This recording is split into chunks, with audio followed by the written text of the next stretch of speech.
ஆண்டவர் சொன்னாரு, எஸ் தீர்க்கதரிசியை பார்த்து சொன்னார், இல்லே போ, அங்க பாரு என் பிள்ளை என்ன செய்துட்டு இருக்கிறான், உத்தமமா என்ன பின்பற்றான் பாரு.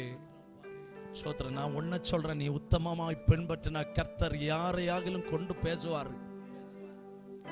உனக்கு வேண்டி உள்ள வார்த்தைய யாரை கொண்டும் பேசுவாரு. ஒருவேளை உன் பிள்ளைய கொண்டு பேசுவாரு, ஒருவேளை ஆமென் யாரையாகிலும் அனுப்புவார் ஆண்டவர். ஆமென் சொல்ல மாட்டீங்க?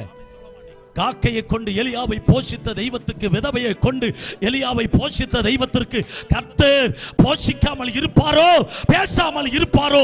நாகமானுடைய குஷ்டத்தை மாற்றுவதற்கு ஒரு சிறும் பெண்ணை எழுப்பின தெய்வம் பேசாமல் இருப்பாரோ?